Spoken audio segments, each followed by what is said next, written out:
할렐루야. 하나님의 놀라우신 은혜와 또 크신 축복과 평강이 우리 온 성도님들과 함께 하시기를 이 아침 예수님 이름으로 다시 한번 축원합니다. 아멘.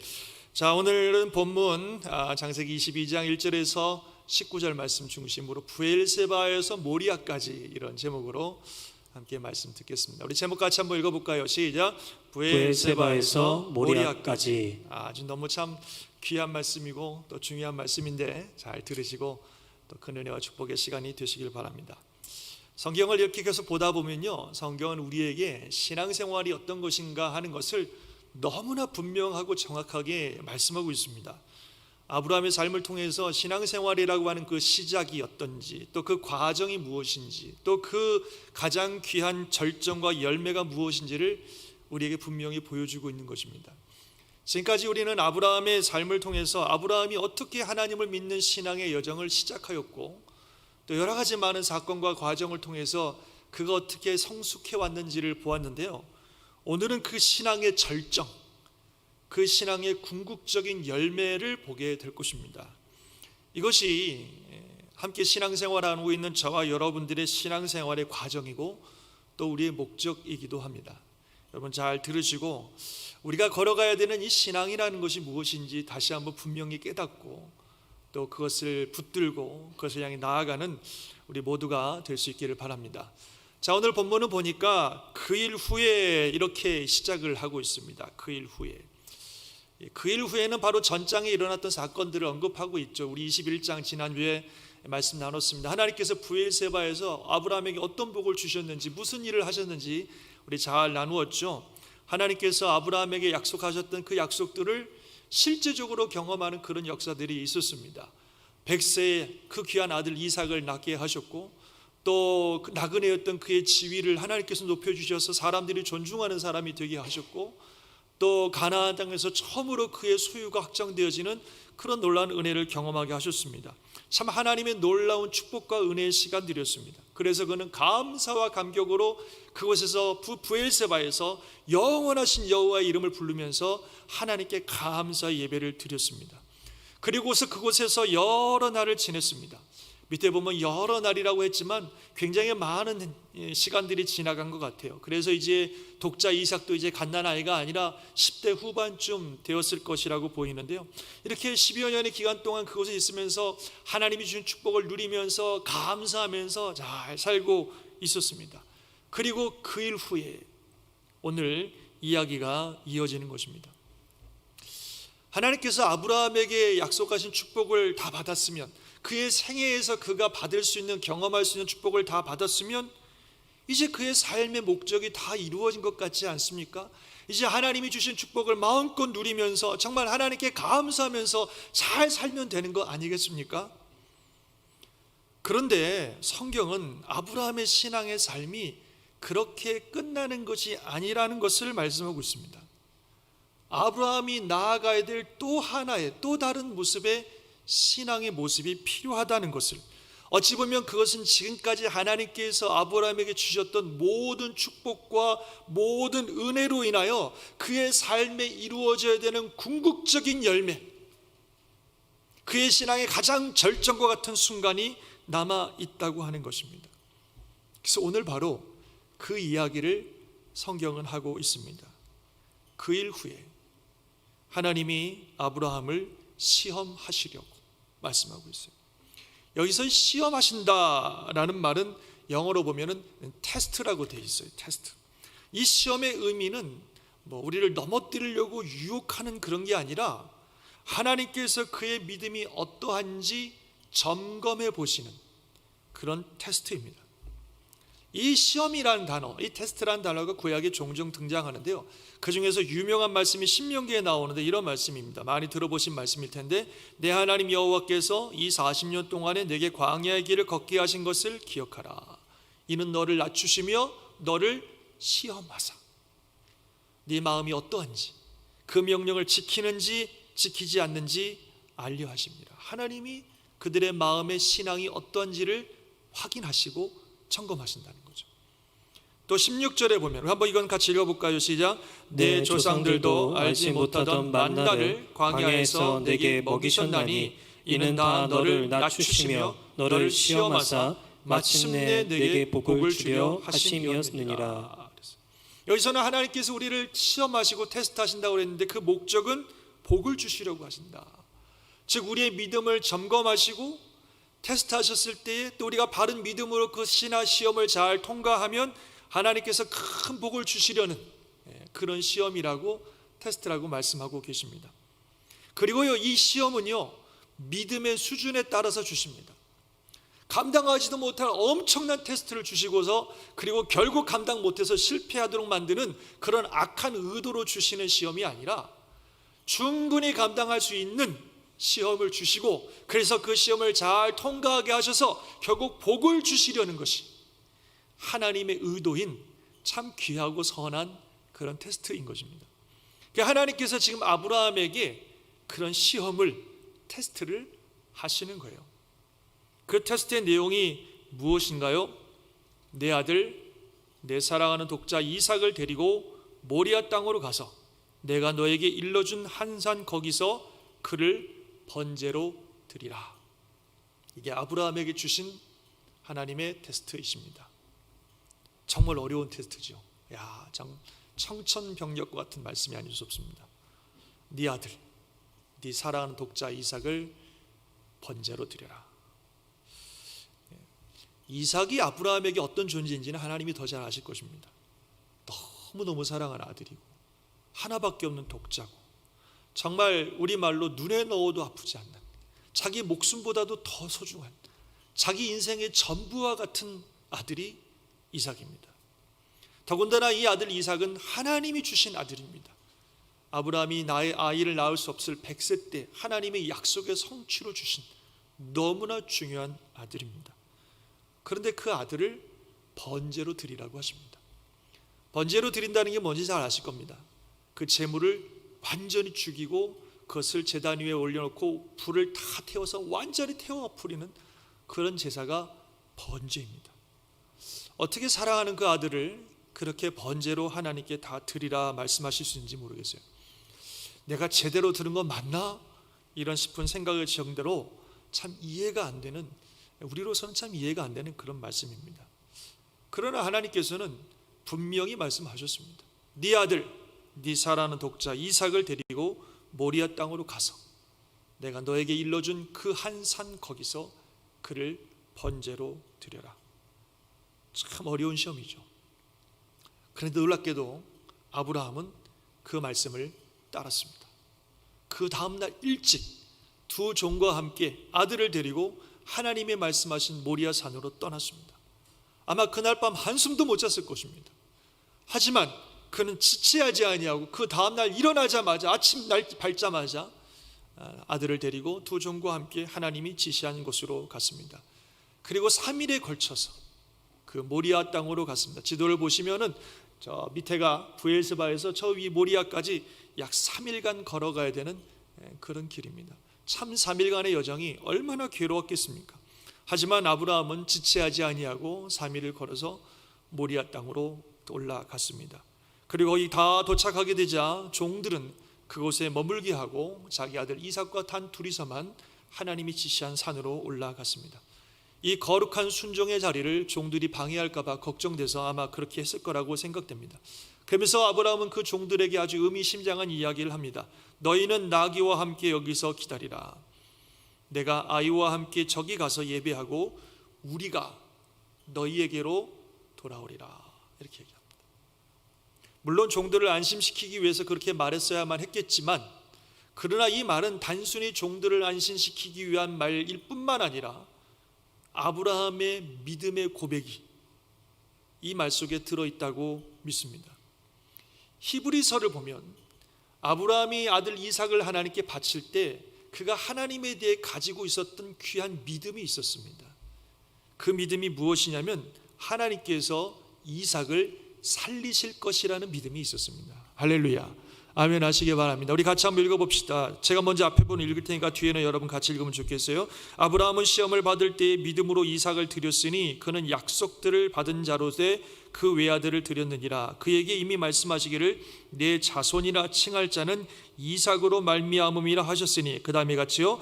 그는 하나님이 능히 이삭을 죽은 자 가운데서 다시 살리실 줄로 생각한지라. 비유컨대 그를 죽은 자 가운데서 도로 받은 것이라. 아멘. 아브라함은 하나님이 이삭을 다시 살리실 거라고 믿었어요. 왜냐하면 아브라함은 하나님의 약속을 믿는 사람이기 때문에 그렇습니다. 하나님이 분명히 약속하셨거든요. 별과 같은 어마어마하게 많은 자손을 바로 이 아들 이삭을 통해 주신다고 하나님이 분명히 약속하셨습니다. 그 약속을 믿는 아브라함이기 때문에 혹 이 일로 이삭이 죽는다 할지라도 하나님께서는 이삭을 능히 다시 살리실 것을 아브라함은 믿었습니다.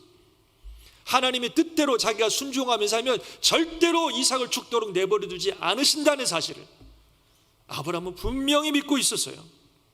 그래서 그는 하나님 말씀에 순종하여 그대로 이삭을 데리고 모리아 산에 올라갔습니다. 그리고 거기에 단을 쌓고 이삭을 묶어가지고 그 단 위에 올려 놓았습니다.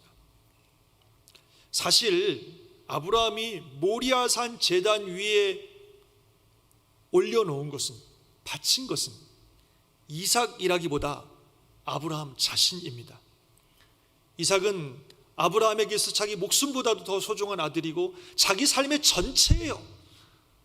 자신과 같은, 나의 삶의 가장 소중한 자의 삶의 전부와 같은 존재가 바로 이삭입니다.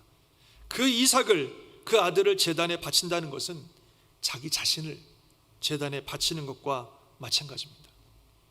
그래서 그야말로 자신의 모든 것, 자신의 가장 소중한 것, 자기 자신을 제단 위에 올려놓고 하나님께 드리고 있는 것입니다. 바로 자기의 가장 소중한 아들, 아니 자기 자신을 제물로 하나님께 드리는 이 모리아 산에서의 예배가 아브라함의 믿음의 절정이고 지금까지 하나님께서 아브라함에 베푸셨던 그 은혜의 궁극적인 결실입니다. 하나님께서 지금까지 아브라함을 축복하시고 그 하나님을 믿고 따랐던 믿음의 생활, 하나님의 은혜와 축복이 그와 함께하여 주셔서 놀라운 것들을 많이 경험하며 많은 복을 누렸던 이 모든 그의 삶과 하나님이 주신 은혜의 결실은 이 모리아 산에서의 예배, 바로 자기 자신을 제물 삼아 하나님께 올려드리는 이 모리아 산에서의 예배가 그간 하나님이 베푸신 모든 은혜와 축복의 결정이요, 결과요, 결실이요, 그의 인생의 절정인 것입니다. 그것이 아브라함을 향한 궁극적인 하나님의 뜻이고 하나님이 보고 싶어 하셨던 아브라함의 믿음의 모습이 바로 이것이었습니다. 그래서 그 모리아 산에서 예배는 그의 믿음의 절정이고 하나님이 주신 은혜의 결실입니다. 이렇게 하나님의 뜻과 능력을 믿고 이삭을, 아니 자기 자신을 하나님의 제물 삼아 올려드리는 아브라함을 보셨을 때에 하나님께서는 막아 주셨습니다. 그 아이에게 손을 대지 말라. 그에게 아무 일도 하지 말라. 네가 네 아들, 네 독자까지도 나에게 아끼지 아니하였으니 내가 이제야 네가 하나님을 경외하는 줄을 아노라. 이렇게 말씀하셨어요. 아브라함의 믿음의 순종, 자기 자신보다도 더 소중한 이삭을 하나님께 드리는 이 모습을 보시면서 하나님께서는 이제야 그가 진정 하나님을 경외하는 믿음의 사람이라는 사실을 확인하셨다고 말씀하셨습니다. 자기 자신을 제물 삼아 하나님께 드리는 이 모리아 산에서의 예배가 하나님을 향한 그의 믿음과 경외함을 보여주는 그의 삶의 증거였습니다. 그리고 하나님께서는 하나님이 예비하신 순양을 아브라함에게 보여주셨고 그 순양을 이삭을 대신해서 하나님께 제물로 바치도록 하였습니다. 이렇게 해서 이삭은 정말 아무런 해도 입지 않았습니다. 아브라함이 믿은 대로 하나님께서 이삭을 다시 살리신 줄 믿습니다. 그야말로 죽은 자 가운데 다시 살아난 것과 같은 하나님의 약속을 믿고 이삭을 드렸더니 하나님이 다시 살려주시는 놀라운 은혜를 다시 한번 경험하게 되었습니다. 그리고 마지막에 하나님께서 축복의 말씀을 하시죠. 내가 나를 가리켜 맹세하노니 네가 이같이 행하여 네 아들 네 독자도 아끼지 아니하였은즉 내가 너에게 큰 복을 주고 내 씨가 크게 번성하여 하늘의 별과 같고 바닷가의 모래와 같게 하리니 내 씨가 그 대적의 성문을 차지하리라. 또 내 씨로 말미암아 천하 만민이 복을 받으리니 이는 네가 나의 말을 준행하였음이니라. 정말 하나님께서 아브라함을 통해 하고자 하는 모든 일들이 정말 완성되고 성취되었음을 선포하시는 말씀이에요. 너에게 복을 주고 너 내 씨가 크게 번성하고 네 씨가 그 대적의 성문을 차지할 것이며 천하 만민이 너를 통해 복을 받을 것이다. 처음 아브라함을 부르셨을 때 하셨던 하나님의 계획과 뜻이 이제 완전히 성취되었다는 것을 선포하시는 하나님의 말씀입니다. 그리고 이것은 이삭을 통해 허락하신 후손들을 말하기도 하지만 내 씨라고 하나님이 꼭 집어 말씀하시는 것은 바로 아브라함의 자손으로 오실 이 땅의 메시아 구세주이신 예수 그리스도를 염두에 두고 하시는 말씀입니다. 그래서 아브라함의 이 믿음, 이 순종의 삶을 통하여 그의 후손을 통해 메시아이신 예수께서 오실 것이고 그 메시아를 통해 사탄의 권세를 깨뜨리고 온 인류를 구원하고자 하는 하나님의 뜻이 완전히 성취될 것임을 우리 하나님이 선포하신 줄 믿습니다. 그래서 이 모리아 산에서의 하나님께 드리는 이 예배를 통해 하나님께서 아브라함을 부르신 그 부르심의 뜻이 성취되고 완성되는 순간입니다. 이게 아브라함의 인생의 믿음의 절정이죠. 사랑하는 성도 여러분, 우리도 부엘세바를 지나 모리아까지 가야 됩니다. 우리도 부엘세바를 지나 모리아까지 가야 됩니다. 하나님의 축복의 약속이 성취되는 부엘세바. 그래서 영원하시고 신실하신 하나님께 감사 예배를 드리는 부엘세바. 너무 감사한 일이고 너무 귀한 일입니다.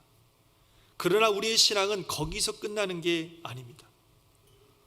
이 놀라운 은혜와 축복을 주신 하나님께 나 자신을 제물로 올려드리는 모리아 산까지 가야 됩니다. 그것이 하나님께서 궁극적으로 원하시는 우리들의 삶이에요. 하나님이 정말 우리에게 원하시는 것은 우리 자신을 하나님께 제물로 드리는 모리아 산의 예배입니다. 그것이 우리가 하나님께 드려야 되는 진짜 예배고 우리에게 주신 은혜와 축복의 열매입니다. 로마서 12장 1절에 바로 그 부분을 정확하게 말씀하고 계십니다. 다 같이 한번 읽어볼까요? 시작. 그러므로 형제들아 내가 하나님의 모든 자비하심으로 너희를 권하노니 너희 몸을 하나님이 기뻐하시는 거룩한 산제물로 드리라. 이는 너희가 드릴 영적 예배니라. 아멘. 하나님의 모든 자비하심, 우리에게 베풀어 주신 하나님의 놀라우신 은혜, 정말 멸망할 수밖에 없는 우리들을 구원해 주신 하나님의 이 크신 은혜와 자비를 가지고 그 자비를 생각하면서 여러분들에게 권하노니 우리가 하나님께 드려야 될 영적 예배, 진짜 예배, 진정한 예배, 합당한 예배는 우리 몸을, 우리 자신을 하나님께 산제물로 올려드리는 그 예배, 그것이 우리가 하나님께 드려야 되는 진짜 예배라고 말씀하고 있습니다. 그래서 아브라함이 이삭을 바쳤더니 모리아산은 여러분 잘 아시는 바와 같이 나중에 예루살렘 성전의 성전터가 됩니다.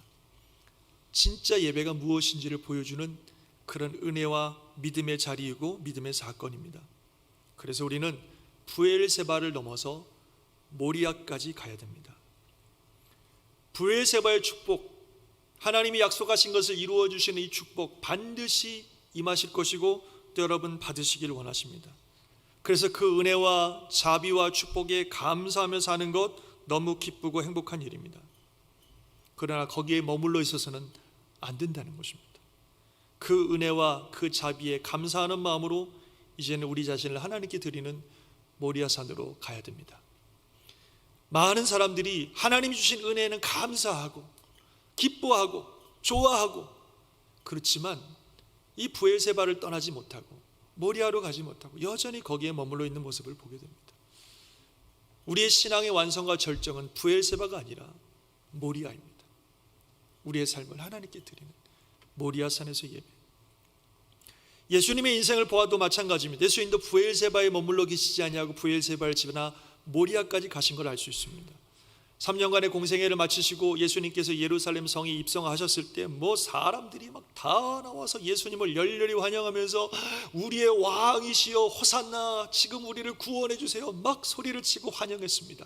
예수님이 이 땅에 오신 목적이 뭐예요? 세상의 왕이요 세상의 구원자로 오셨는데, 사람들이 지금 하는 말을 들어보니까 그 뜻이 이루어진 것 같아요. 사람들이 예수님을 향하여 왕이라고 부르고 예수님을 향하여 우리를 구원해 달라고 그러고, 야, 이런 걸 보니까는 예수님이 하나님의 그 약속이 성취되는 것을 맛보는 것 같은 그런 너무나 행복하고 즐거운 순간이 아닐 수 없습니다.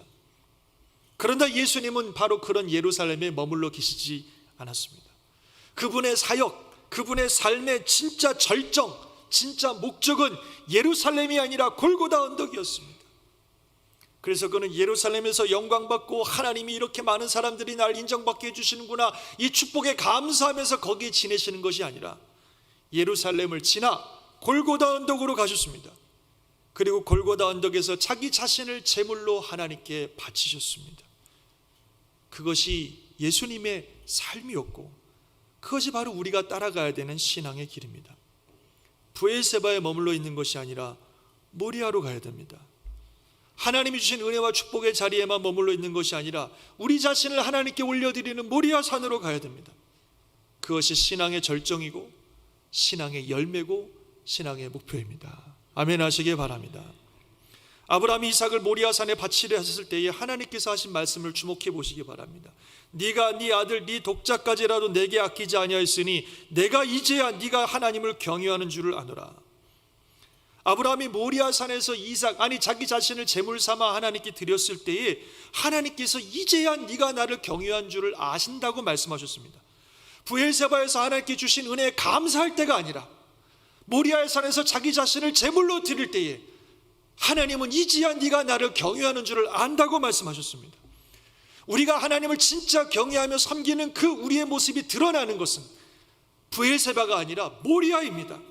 우리에게 주신 은혜를 감사하고 하나님께 예배드리고 즐거워하는 그때가 아니라 우리의 자신을 하나님께 제물로 드리고 하나님이 주신 은혜에 감사해 우리 삶을 하나님께 올려드리는 그때야, 그 모습을 보시면서 이제야 네가 나를 경외하는 줄을 내가 아노라.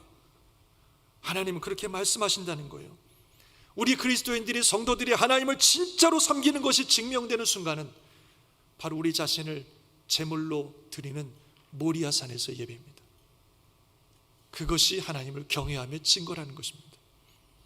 그래서 아브라함이 브엘세바의 축복에 머물러 있는 것이 아니라 모리아산에서 자신을 제물로 드릴 때, 우리 예수님이 예루살렘에서 영광에 머물러 있는 것이 아니라 골고다 언덕에서 자신을 제물로 드릴 때 하나님의 뜻이 성취되고 온 일을 향한 구원의 계획들이 완성된 것처럼, 우리가 브엘세바의 축복이 아니라 모리아산에서 우리 자신을 제물로 드릴 때 우리를 향하신 하나님의 계획과 뜻이 완성되어지고 성취되어지는 것을 믿으시기 바랍니다. 아멘이십니까? 그래서 브엘세바에 머물러 있지 말고 모리아로 나아가는 우리 모든 주의 성도들 되시기를 주의 이름으로 축원합니다. 여기 근데 한 가지 또 놀라운 비밀이 있습니다. 앞에서 말씀드린 부분이긴 합니다만, 아브라함이 모리아 산에서 자기 아들 이삭을, 어찌 보면 자기 자신을 제물로 드릴 수 있었던 이유, 그가 가진 믿음이 뭐라 그랬어요? 하나님께서 죽은 자도 살리신다고 하는 믿음. 그 믿음이 있었기 때문에 자기 자신의 이삭을 제물로 드릴 수 있었다고 말씀했습니다. 그리고 하나님께서는 그 믿음 그대로 그 이삭을 다시 살려주셨습니다. 우리도 마찬가지입니다. 우리가 우리 자신을 제물로 하나님께 드린다고 하는 것이 죽는 길 같지만 결국 그게 사는 길입니다. 아멘 하시기 바랍니다. 하나님의 뜻을 따라 우리 자신을 하나님께 드리면 하나님은 반드시 우리를 살리십니다. 그게 예수님의 삶이었습니다. 여러분 너무 잘 아시죠? 하나님의 뜻을 따라 자신을 골고다 언덕에서 제물 삼아 하나님께 드렸습니다. 그러나 하나님께서는 예수님을 죽음에 내버려 두지 않으셨습니다. 3일 만에 그를 다시 살려주셨습니다. 할렐루야. 그렇게 예수님은 하나님이 그렇게 하실 것을 믿고 계셨습니다. 하나님이 그런 하나님이라는 사실을 너무나 분명히 믿고 있었습니다. 그래서 그 믿음 때문에 하나님의 뜻에 따라 자신을 제물 삼아 하나님께 드렸던 것입니다. 그리고 그 믿음 그대로 하나님께서는 그를 다시 살리시사 모든 이름 위에 뛰어난 이름이 되게 하셨습니다. 그는 자기를 낮추시고 죽기까지 복종하셨으니 곧 십자가의 죽으심이라. 이러므로 하나님이 그를 지극히 높여 모든 이름 위에 뛰어난 이름을 주사 하늘에 있는 자들과 땅에 있는 자들과 땅 아래 있는 모든 자들로 모든 이름을 예수 이름에 묻게 하시고. 우리 하나님은 그런 하나님이십니다. 아멘이십니까? 우리에게도 그렇게 하실 것입니다. 아멘이십니까? 주님께 나의 삶을, 내 자신을 제물 삼아 드리는 길은 죽는 길이 아니라 사는 길이에요. 그게 진짜 사는 길입니다. 우리 예수님 말씀 같이 한번 읽어봅시다. 시작. 누구든지 나를 따라오려거든 자기를 부인하고 자기 십자가를 지고 나를 따를 것이니라. 누구든지 자기 목숨을 구원하고자 하면 잃을 것이요 누구든지 나와 복음을 위하여 자기 목숨을 잃으면 구원하리라. 아멘. 주님을 위해서 죽고자 하면 살려주시는 거예요. 절대로 망하지 않습니다. 절대로 죽게 내버려 두지 않습니다. 우리 하나님께서 놀라운 영광과 축복으로 다시 살리시는 것을 믿으시기 바랍니다. 하나님께서 새로운 영광의 길을 열어주실 거예요. 우리 신앙의 완성, 신앙의 믿음의 완성은 주님 주시는 놀라운 은혜에 감사하는 마음으로 부엘세바를 지나서 모리아로 가는 것입니다. 그러면 주님께서 우리를 놀랍게 회복시키시고 하나님의 놀라운 영광을 이루시며 하나님의 뜻이 완성되어지는 축복을 허락하시는 것을 믿으시기 바랍니다. 모리아를 지나, 부엘세바를 지나 모리아까지 가는 우리 모든 성도들 되시기를 다시 한번 주의 이름으로 축원합니다. 아멘. 말씀을 마치죠. 사랑하는 성도 여러분, 우리가 예수님을 나의 주님이요 또 나의 구원자라고 믿습니다. 믿으십니까? 그런데 가만히 보면 많은 분들이 예수님을 나의 구원자로는 믿는데 나의 주님으로는 잘 못 믿는 것 같습니다. 나를 구원해 주신 예수님, 죽을 수밖에 없는 나를 살려주신 예수님, 그 은혜에 감사하고 예수님이 나를 구원해 주셨다는 사실에 너무 감사하고 주님을 찬양하는데, 그런데 그 예수님이 동시에 내 삶의 주인이 되신다는 사실은 인정하지 못하는 것 같습니다. 그래서 주님이 주신 은혜에 감사할 줄은 알지만 예수님을 내 삶의 주인으로 모시고 그분의 뜻에 굴복하는 것은 하지 못한다는 것이죠. 진짜 예수님을 믿고 살아가는 것, 하나님께서 말씀하신 것처럼 네가 빚이야 비로소 나를 경외하는 줄 알았다고 말씀하신 것처럼 정말 우리가 주님을 믿는 믿음이라고 하는 것은 그분이 내 삶의 구원자이실 뿐만 아니라 내 삶의 주인이신 것을 인정하고 붙들고 살아가는 것입니다. 그래서 하나님이 주신 놀라운 은혜, 그 구원의 은혜와 축복에 감사하며 살 뿐만 아니라 그 감사를 가지고 내 삶을 그분께 드리는, 그래서 그분이 내 삶의 주인이 되시고 내 삶이 제물되어 하나님께 올려드리는 그런 결단과 삶이 있어야 됩니다. 그럴 때 진정으로 주님을 믿고 경외하는 신앙의 삶의 모습이 증명되어지는 것이고 보여지는 것입니다. 우리를 향한 하나님의 뜻과 하나님의 계획의 완성은 부엘세바의 축복이 아니라 모리아산에서 우리 자신을 하나님께 제물로 드릴 때 이루어지는 것입니다. 절대로 부엘세바의 축복에만 머물러 계지 마시고 모리아산으로 나아가서 우리 삶을, 우리 자신을 하나님께 제물로 드리는 헌신과 결단의 삶이 되시기를 바랍니다. 죽는 길이 아니라 그것이 사는 길이고 우리를 향한 하나님의 모든 은혜의 절정이고 열매이고 하나님의 뜻이 비로소 완성되어지는 순간인 것을 꼭 믿으시고 부엘세바를 넘어 모리아까지 나아가는 우리 모든 성도들 되시기를 주님의 이름으로 축원합니다. 아멘. 기도하겠습니다.